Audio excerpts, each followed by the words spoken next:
Thank you for hanging out with me. I am JB Bryan, the President and Chief Investment Officer at JB Bryan Financial Group, a registered investment advisory firm and the home of AfroEconomics indeed. And so this is like every Wednesday for years, I have a discussion about a timely financial topic. So I appreciate you hanging in there with me for so many years. But look, not since 1995, because what? I started before YouTube and Zoom and all this stuff could do. So look, showing my age, but indeed, JB Bryan Financial Group started in 1995.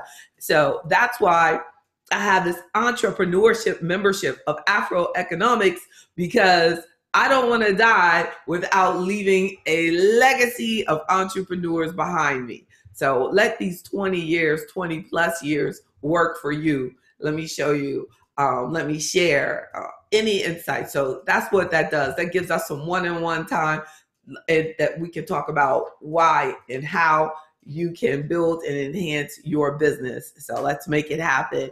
And every Sunday, I do a business talk called Let's Talk Business. Today is about your personal finances, about making your money work harder than you do, right? Look, I'm going to start with the end in mind. My final and last point. For those of you who give up on me, my final and last point, and I say this many times, is that income does not equal wealth. So you got, in order to make sure that your income equals wealth, you've got to make some money moves. You've got to learn how to make your money work hard. So when we have someone with high income and little wealth, that's because their money is not working hard. They're just buying things. You can have a whole bunch of assets and a whole bunch of liabilities, and that equals zero to negative wealth. So we're going to take, that's why you'll find people who really don't have a high income can have a much higher wealth, because they're doing the right things with their money, right? So let's talk about my first point. That was 10th point. Look, start with the end in mind. We started with the dessert, right? That income does not always equal wealth. So 1, review all of your investment accounts. Review all of your accounts. What are your accounts doing? I meet so many people who are saving every month. Saving. I would bet that we probably are the most saving people on the earth. But just because you're doing something doesn't mean you're doing the right thing, right? So just because you're doing it doesn't mean you're doing it correctly. That doesn't mean you're doing it the most effective way. That doesn't mean that you understand the relationship between risk and reward.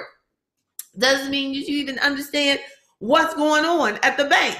Because if you have money at a bank and you're sitting it there in their regular checking account, and then they have a money market account for $25,000 or higher, that would give you a much better interest rate, and in your checking you're getting none.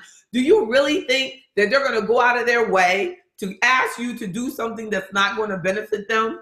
If they can get you to not know how to make your money move, then, and you can sit over there clouding out, not knowing, then granted, that helps them, because they benefit from your deposits, not from the money that they pay you on your deposits. So you benefit from the money paid on your deposits. How about being in a work retirement plan and they match up to 4%, but you don't put in any money?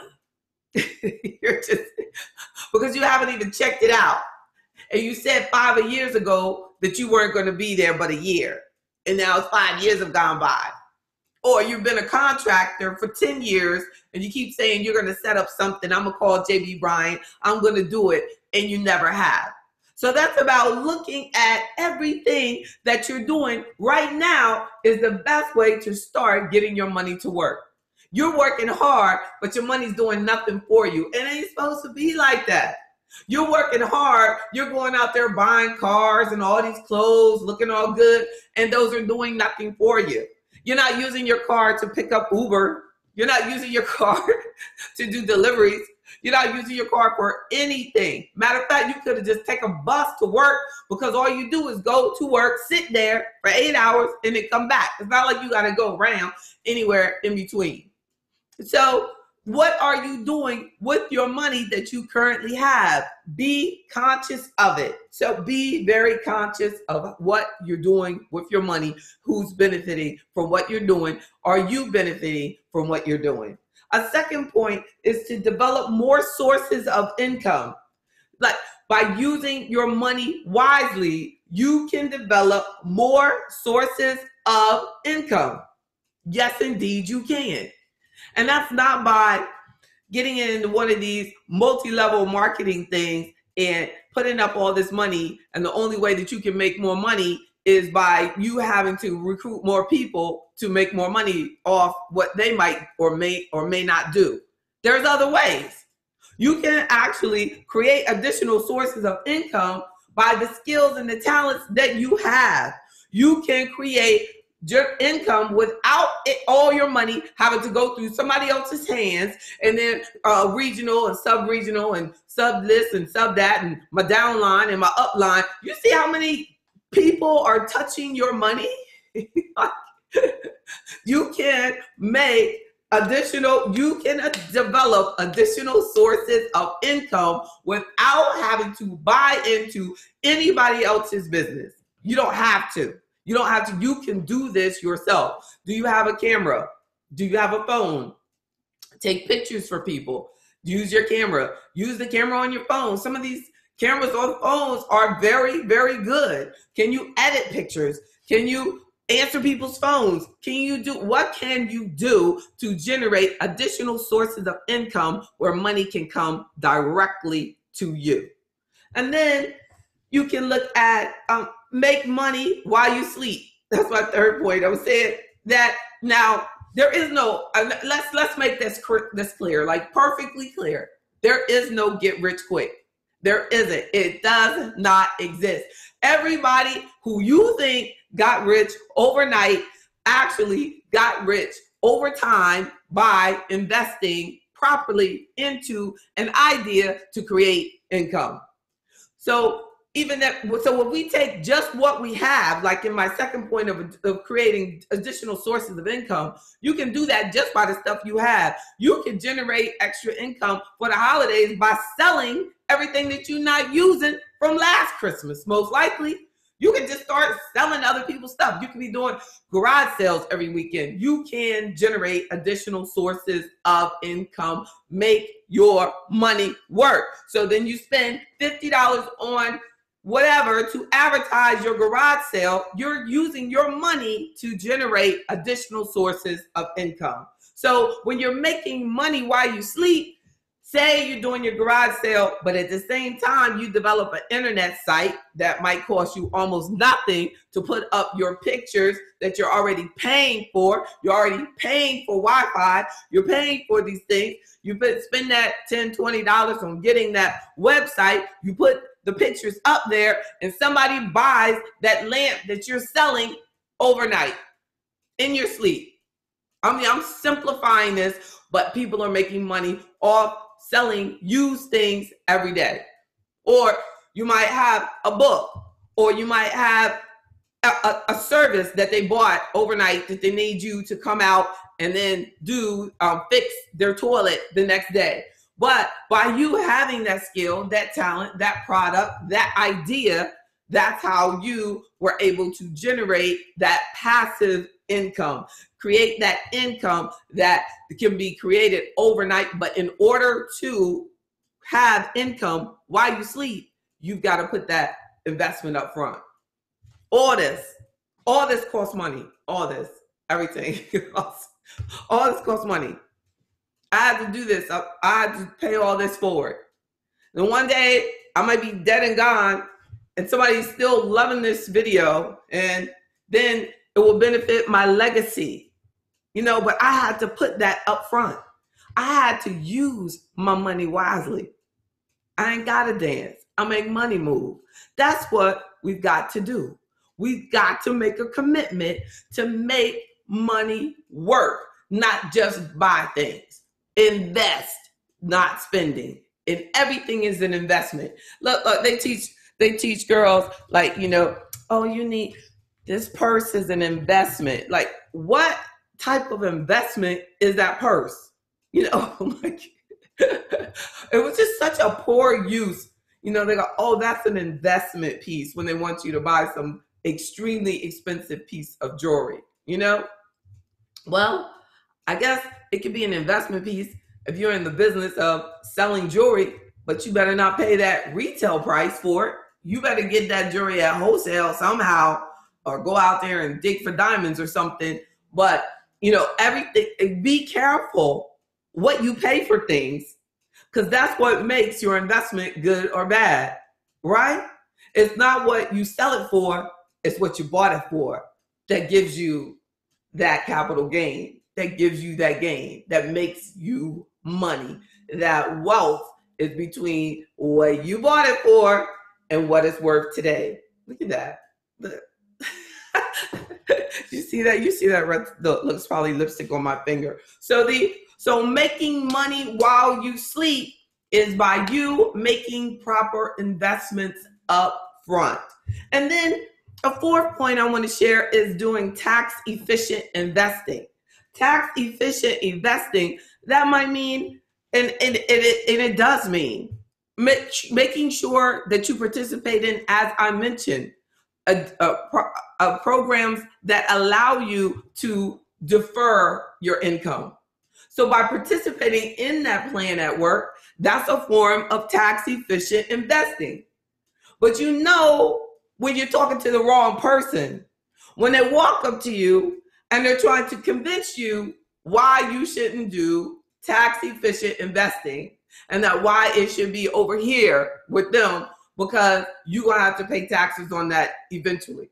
I had a client that called me one time. They said, I'm in a workshop and they're convincing me that why I shouldn't put my money into my 401k, the work plan, because I'm going to have to pay taxes, eventually. And I said, they really wanted to sell them or what they were trying to sell them on. How in the world is it not correct to defer as much taxes today as I can, when most of us know that down the road, we're not going to get a multi-million-dollar inheritance? Now, I can get it for somebody who's like, hey, when I get 80, my income's going to be through the roof. I ain't in that situation. But if I run into a client, a member that is like, when I get 90, my tax situation is going to be horrible, then we can talk about why we might not want to reduce taxation now, and that we got to avoid that. Because we don't want to have to pay these taxes when you're in retirement, and we don't want to have to defer it now, but for most of us, we need to, this is our maximum income time, or we're in a time where we do need to reduce our tax bill as much as possible. And that's a major money move. By reducing your taxation, by taking advantage of your proper business expenses, doing the Schedule C if you have a business. So many people have businesses and they don't take advantage of the law. The law allows you to write off your business expenses. You must be organized and take advantage of it. You must. That's not avoiding, that's not evasion. There's nothing wrong. That is the law. So do it. Do it. But there's so many people in our community who have legitimate businesses and do not take advantage of tax strategies. That's not proper. We got to get our confidence up in that area. And I hope you will allow me to help you do that. So then we have, tax efficient investing, tax efficient everything. Be tax efficient so that you're keeping more money in your pocket. And then a fifth point is to learn more about proper investing. The stock market is a good investment for when you understand what you're doing. So in AfroEconomics, the third principle is knowledge, because we have to first have a knowledge and understanding of what's going on, what risk we're taking, how to purchase it, how we're going to do it, what are going to be the fees involved, how we're going to be making these changes, how to make sure you maximize the experience so that you don't have or don't fall victim of, oh my goodness, I lost money, I don't know, oh my God, and not investing and not really understanding what you should have been doing. So we need to make sure that we have a proper understanding of the market, any market, whatever you're doing, that making sure that you understand the risk involved and your particular goals, time horizon, risk tolerance, everything. We need to make sure that we develop a proper investment policy statement for you so that you're investing correctly and you understand everything that you're doing. But I'm going to tell you, in stock investing is a great way for you to invest when you know what you're doing. So that's what I'm here for. So the getting rewards, there's so many of you who are using credit cards for your transactions each month, but make sure you have a credit card, if you can get it, that's connected to rewards for your purchases, and take advantage of those rewards and get rid of that debt each month. Fight for making sure that you do not have unnecessary consumer debt. That is not making your money work for you. That is you working for the lender. Remember, credit cards balances means you're living beyond your means. They are not our friend. They're just a temporary situation. Credit cards are not supposed to be a lifestyle. No more. So, and then a seventh point is to invest in your business. And just as well as I can say we should invest in the stock market, all that is investing other people's businesses. Another way to make your money move is to invest in your own business or to invest in other people's businesses. Be a silent partner in another person's business, but you got to realize the risk involved, and you got to know what you're doing, because a lot of people, a lot of friendships have been lost by investing in other people's businesses and not understanding what's going on, how they operate their business, when you can get your money out, everything. So when you do something like that, you got to know what you're doing. The eighth point is investing in real estate. We know now more than we've ever known that investing in real estate is not a guaranteed gain to you. You know these things. So knowing that, you have to make sure that you invest in real estate under the understanding that I got to be careful. Residential or commercial, you got to be careful in all of our investments. But it can be a major money move if you know and understand and are methodical and get in at the right prices. And get in understanding that you are making an investment. There's no guarantees there. And understanding that in order to keep it, it's going to require front money from you. In order to make this work, it's going to require front money from you. Anything sound too good to be true? It usually is. And then a ninth point is to invest in more skills for yourself, right? Invest in your own self. Invest in certifications. Invest in professional degrees. Invest in you in any capacity that you have to do. I would say even if you need to make an investment in your health, that there's nothing better. Your health is your wealth, right? 10th principle of AfroEconomics, Black health and Black wealth. So if you have some major health problems that you need to make sure that are addressed, you have to address them. You have to do whatever you have to do to get that health right, because that is the key to all of this. Because your health is priceless. It's just priceless.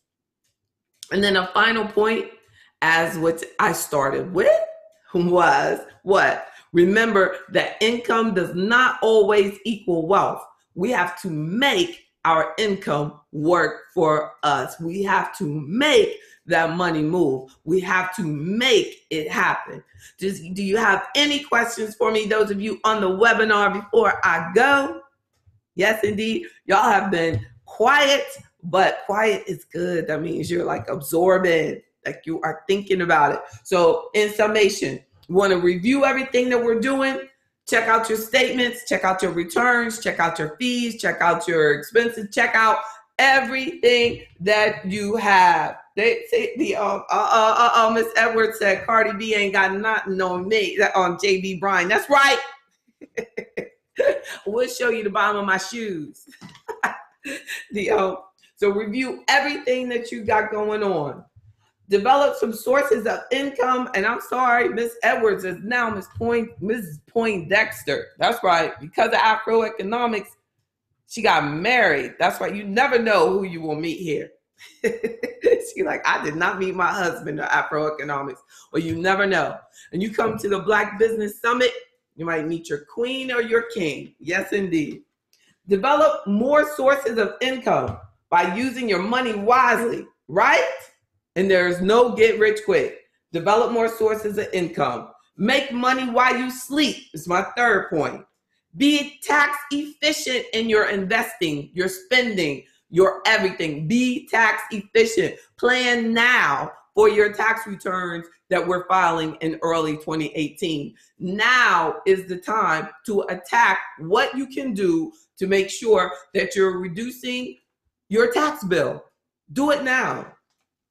Join AfroEconomics and learn more about investing through AfroEconomics. Thank you, Mr. Johnson. Taxes are indeed key. Keeping more of that money in your pocket. Get rewards. Check out any programs that will give you rewards for spending or using cards if you do that. And use your rewards. And be very careful in your holiday spending, indeed. Invest in your business or invest in another person's business. Definitely, you can make some money moves there. Investing in real estate. No guarantees, but it can work. It can work. And then get more skills. Invest in your mind. Invest in what you can do. Invest in it. I'm a total advocate that of no matter how educated you are, having a skill is vital. And then a final point is remembering that income does not always equal wealth, but what we do with our income can certainly make a difference. Let's make it happen by making smart money moves. You all, thank you so much for your comments.